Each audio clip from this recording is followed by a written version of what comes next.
Hello everyone, welcome back to NIOS. I am Anjali Malviya, your bio expert. तो हमारा जो chapter है वो है सेल। यस मैम, हम सेल पढ़ रहे हैं, building block of life, the basic fundamental unit of life. ठीक है, सो आज हमें पढ़ना है अबाउट सेल पार्ट्स। यस, अब हम आ गए, हमारा जो सेल है उसके बारे में अच्छे से और समझने के लिए उनके जो डिफरेंट पार्ट्स होते हैं, डिफरेंट ऑर्गेनल जो उनके कंपोनेंट है जिससे सेल एक बना हुआ है। ठीक है, तो उनके बारे में बात करेंगे आज हम। ठीक है, सो इसके प्रीवियसली हमने पढ़ा था about the cell, who discovered it, Robert Hooke. Yes, and we have studied about the cell theory कि जो सेल है बेसिकली उसका जो नेचर होता है। ठीक है, अगर हमें एक इंसान के बारे में अगर आप जानते हो, अपने फ्रेंड के बारे में आपको डिस्क्राइब करना है तो आप क्या बोलोगे? बहुत ज़िद्दी है ना, बिल्कुल टाइम पे पंचुअल नहीं है इनफैक्ट, है ना, ये सारी चीज़ें कुछ आप पॉइंट्स निकालोगे उसके, सारी कमियां इनफैक्ट।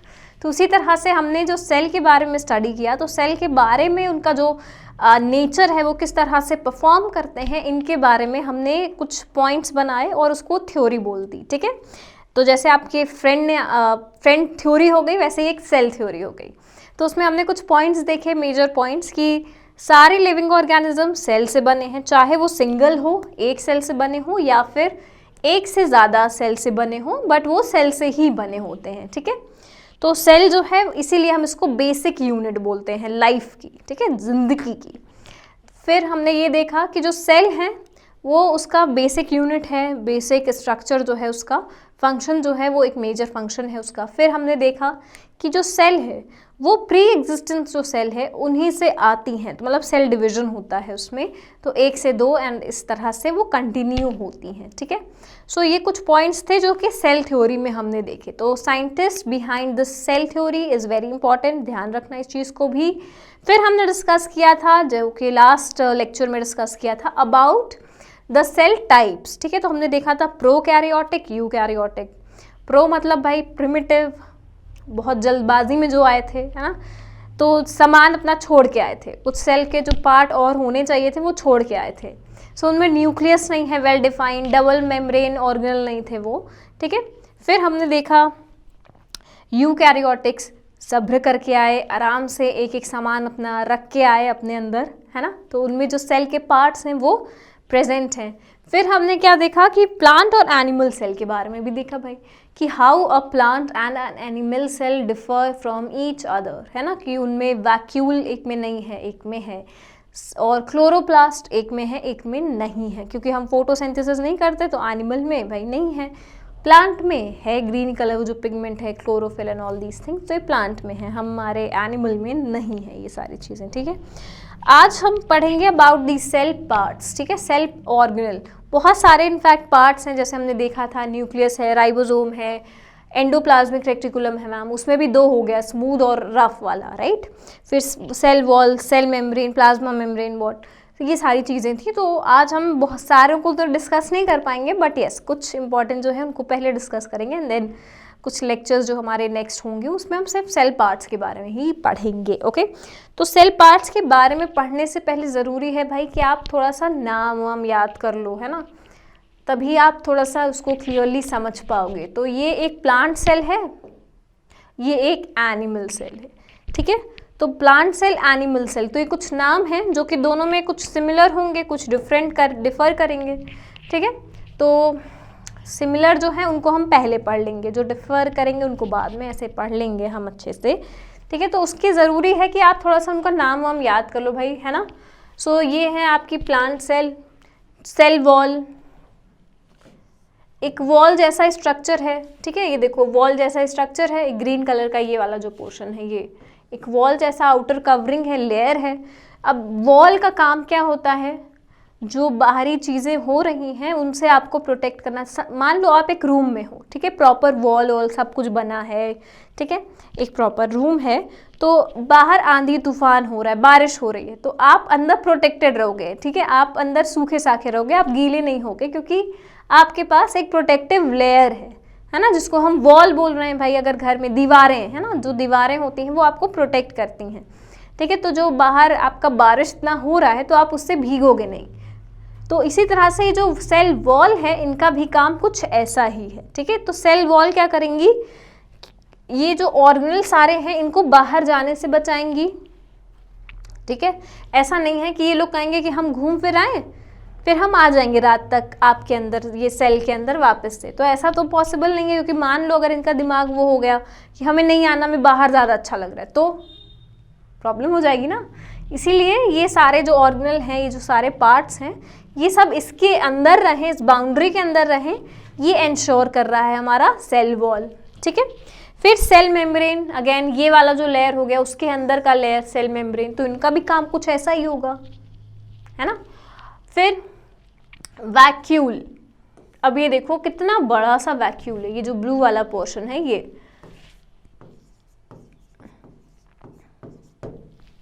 कितना बड़ा सा पोर्शन है, और देखो ये ब्लू कलर का है। ब्लू कलर का क्यों है? थिंक, ये हम बात कर रहे हैं प्लांट सेल की। अब प्लांट में क्या होता है भाई, पानी ज़रूरी है, पानी उनके लिए, पानी जल ही जीवन है प्लांट्स के लिए, तो है ना, और ज़्यादा बहुत इंपॉर्टेंट है प्लांट के लिए तो पानी। सो ये एक तरह से स्टोरेज का काम करता है, ठीक है, स्टोर करने का एक टैंक है, टंकी है, ओके। चलो फिर है आपका न्यूक्लियस, ये वाला जो पोर्शन है, ये पिंक वाला, ये है आपका क्या, न्यूक्लियस, ठीक है। फिर उसी के अंदर, न्यूक्लियस के अंदर ये वाला जो पोर्शन है, ये आपका न्यूक्लियोलस है, ओके। न्यूक्लियस के अंदर न्यूक्लियोलस। तो अब देखो जो न्यूक्लियस है, अब देखो हमें पता है कि हमें जो हमारे जो कैरेक्टरिस्टिक हैं, एवोल्यूशन इनफैक्ट अभी जो हमने पढ़ा तो उसमें भी देखा था कि हमारे अंदर जो चीज़ें हैं, हमारे अंदर जैसे हमारा आई का कलर हो गया, हेयर का टेक्सचर हो गया, हेयर कलर हो गया, हाइट हो गई, ये सारी चीज़ें हमें मिलती हैं हमारे पेरेंट्स से, राइट। तो पेरेंट्स से ही हमें ये सारे जो कैरेक्टर, ये ट्रेट्स हैं, ये सारे मिलते हैं। तो ये कैसे मिल गए हमें, अचानक से तो नहीं मिलेंगे।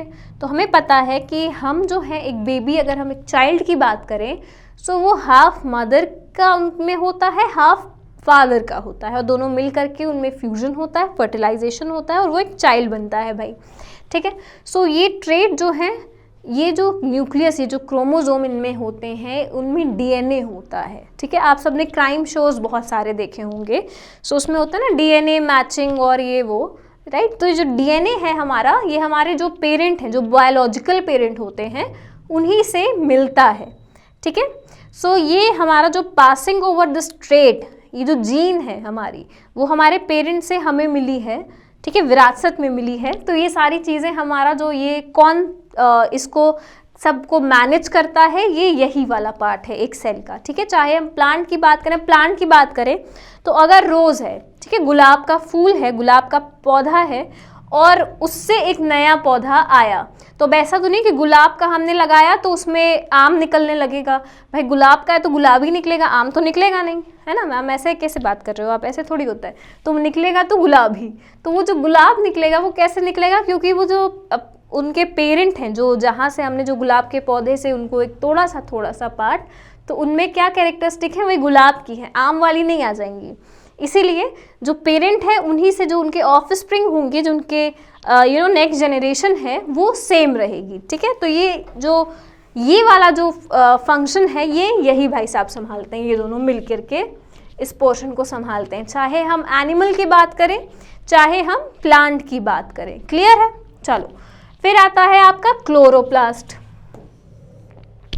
अब क्लोरोप्लास्ट जो है, हम प्लांट की बात कर रहे हैं, ठीक है, ये एनिमल में भाई प्रेजेंट नहीं है, ये वाला जो स्ट्रक्चर है, ये जो है एनिमल में प्रेजेंट नहीं है, सिर्फ प्लांट में प्रेजेंट है, क्योंकि प्लांट जो है फोटोसिंथेसिस करते हैं, प्लांट अपना खाना खुद बनाते हैं। तो सेल के कौन से पार्ट में खाना खुद बनता है, सेल का किचन कौन सा है, किचन में तो खाना बनता है ना, तो सेल का किचन कौन सा है, हमारा क्लोरोप्लास्ट, ठीक है।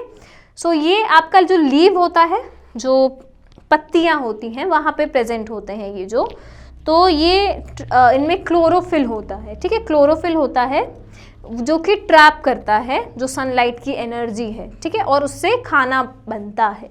ये प्रोसेस अगेन बहुत इंटरेस्टिंग है, जब हम फोटोसिंथेसिस पढ़ेंगे आने वाले लेक्चर में तो उसमें और डिटेल में डिस्कस करेंगे, बहुत इंटरेस्टिंग टॉपिक है इनफैक्ट ये, ठीक है।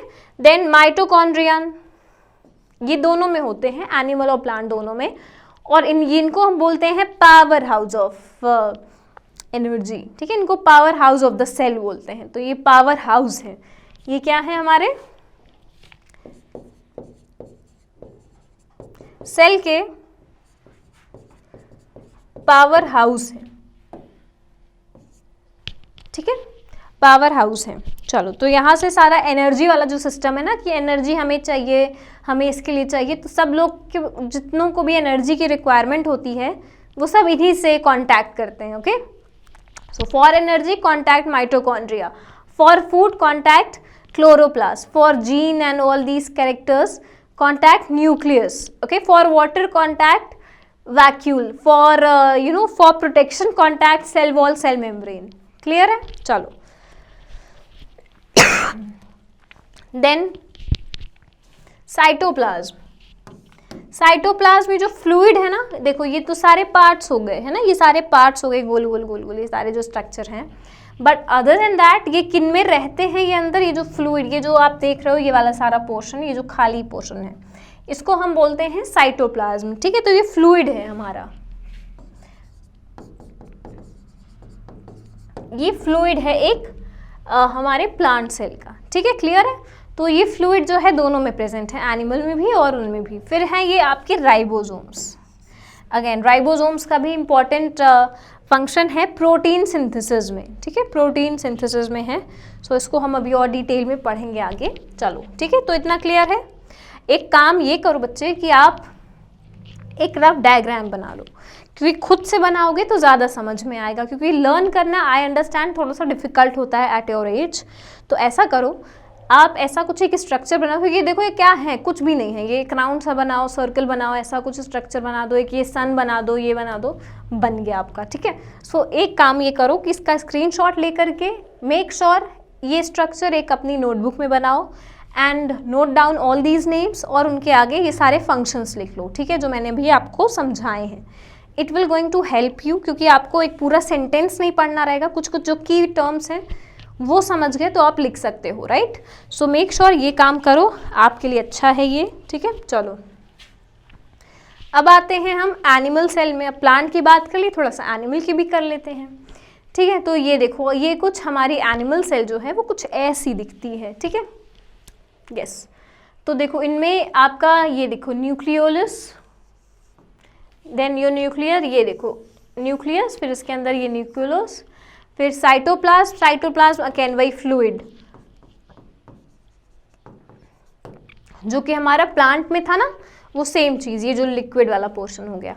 देन अब यहाँ पे देखो ये वाला जो पोर्शन है इसको हम बोलते हैं गोल्जी अपैरेटस। ठीक है, गोल्जी अपैरेटस। अब ये गोल्जी क्या होता है मैम? कुछ भी नहीं होता है, एक्चुअली जो साइंटिस्ट हैं जिन्होंने इसको डिस्कवर किया था उन्हीं के नाम के पीछे वो अपना नाम छोड़ गए। ठीक है, ताकि आने वाली सारी जनरेशन पढ़े हमें गोल्जी को। ठीक है, तो ये कोई नहीं थे, ये साइंटिस्ट थे, तो इन्हीं के उस पर ये नाम पड़ गया, ऐसा सच कोई मीनिंग नहीं है इसका। ठीक है, सो यहाँ पे इनका जो इम्पोर्टेंट रोल है हम वो देखेंगे। फिर राइबोसोम अगेन प्रोटीन सिंथेसिस में काम करता है। लाइजोसोम ये भी इम्पॉर्टेंट है। ठीक है, फिर एंडोप्लाज्मिक रेटिकुलम, ये वाला जो पोर्शन है,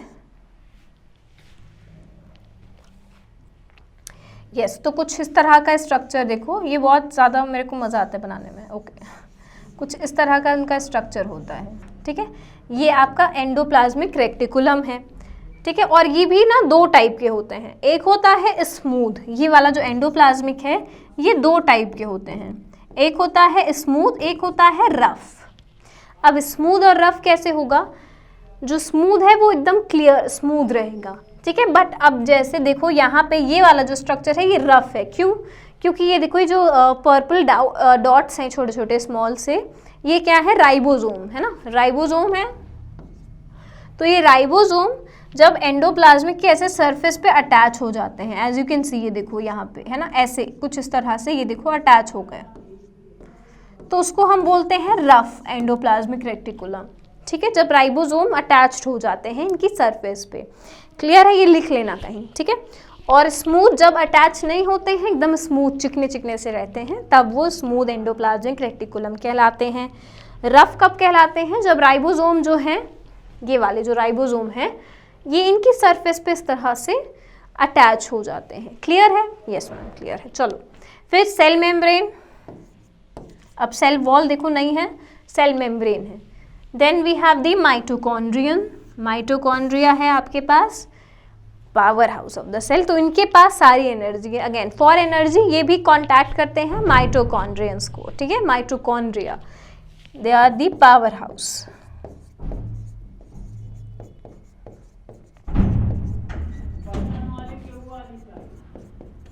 okay, power house of the cell, clear है।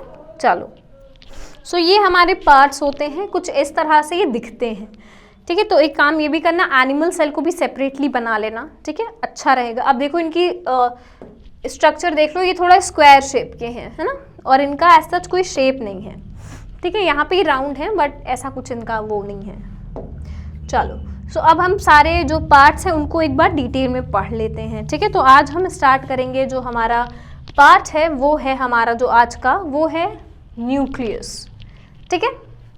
न्यूक्लियस से स्टार्ट करते हैं क्योंकि इम्पॉर्टेंट है भाई, इसीलिए। चलो, सो न्यूक्लियस की बात करें, so prominent and a large cell organelle, yes, एक प्रोमिनेंट, एक बहुत इंपॉर्टेंट सेल ऑर्गेनल है और बड़ा सेल ऑर्गेनल है, ठीक है। और प्रोकैरियोटिक में नहीं है, वेल डिफाइंड, एक बार अच्छा सा जो न्यूक्लियस होना चाहिए वो नहीं है। यूकैरियोट्स में है, और प्लांट और एनिमल सारे यूकैरियोट्स हैं, दोनों में ये प्रेजेंट है भाई, ठीक है। चलो, फिर houses most of cells DNA, yes, तो जो डीएनए होता है हमारा, जो जीन होता है वो यहीं पे होता है, ठीक है। जैसे मैंने आपको बताया था, जो हमारा जेनेटिक कैरेक्टरिस्टिक है जो हमें अपने पेरेंट्स से मिलते हैं, वो क्यों मिलते हैं, क्योंकि इन्हीं के जो सेल हैं ये सारे न्यूक्लियस, इन्होंने जो फादर और मदर दोनों में अलग है भाई न्यूक्लियस, तो दोनों के सेल है अलग सेपरेटली, तो इन न्यूक्लियस ने अपना थोड़ा थोड़ा पार्ट दिया है, ओके, फ्यूजन के लिए, तो एक चाइल्ड जो है उससे तैयार हुआ, दैट इज वाई, ठीक है। दे कंटेन जीन्स, यस, तो जेनेटिक मटेरियल जो है हमारा जीन है ना, वो मिला है हमें।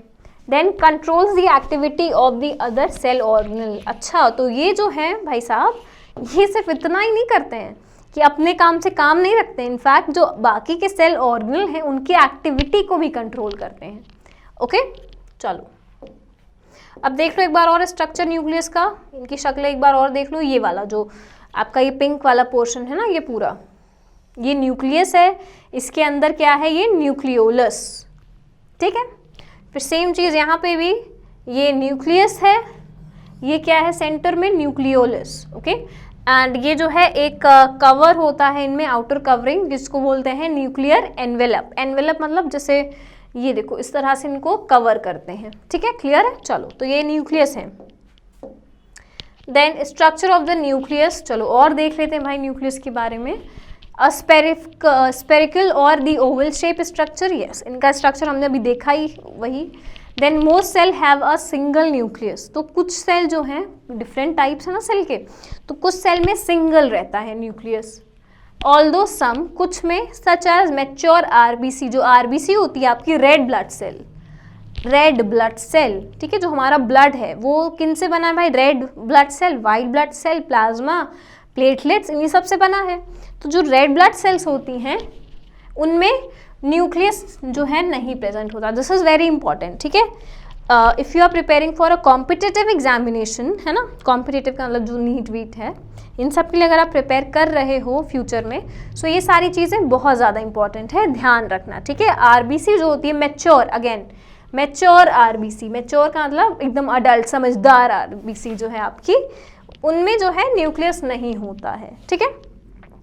आरबीसी रेड ब्लड सेल्स, जिनको हम एक और नाम से जानते हैं एरिथ्रोसाइट्स, ओके, तो ये नाम आपकी आरबीसी का है। और वाइट ब्लड सेल का ल्यूकोसाइट, प्लेटलेट्स का थ्रोम्बोसाइट्स, तो ये भी इंपॉर्टेंट है नाम भी, ठीक है। चलो, in contrast skeletal muscle cell have multiple nuclei, okay, ऐसा भी है, यस। तो the nuclear envelope, the membrane of the nuclear continuous with the rough endoplasmic reticulum, yes, ये देखो, ये आपका न्यूक्लियर एनवेलप, ये देखो ये वाला, ये, और ये देखो ये अटैच्ड है ना, ये देखो यहाँ पे, ये आपका रफ एंडोप्लाज्मिक रेक्टिकुलम है, और जिसमें अटैच्ड क्या है, राइबोसोम, इसीलिए इनको रफ बोलते हैं। तो सेम चीज़ देखो, ये अटैच्ड है ना, क्लियर है। Wait, let me more it, let me clear it.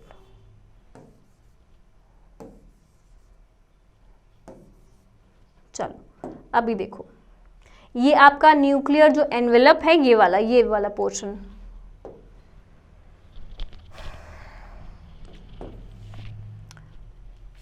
Yes, तो ये वाला जो पोर्शन है, ठीक है, ये आपका न्यूक्लियर एनवेलप है, ठीक है। और इसी के जस्ट नीचे ये वाला जो पोर्शन है, देखो ये क्या है, एंडोप्लाज्मिक रेक्टिकुलम, और यहाँ पे देखो ये सारे क्या हैं, राइबोसोम्स अटैच्ड हैं, तो इसीलिए ये क्या हो गए, रफ एंडोप्लाज्मिक रेक्टिकुलम, ठीक है, क्लियर है। तो सेम चीज़ यहाँ पे भी लिखी है,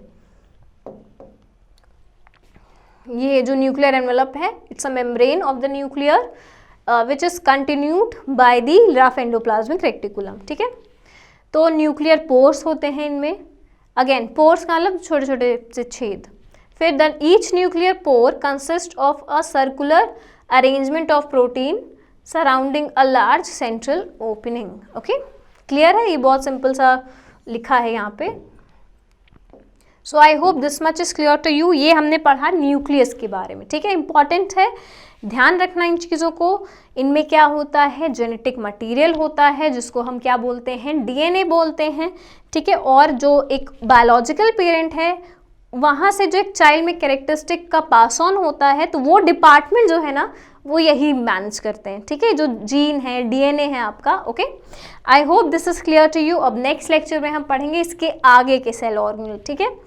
till then if you have any question, any query regarding this chapter or any previous chapter, just comment down below, I'll see to it.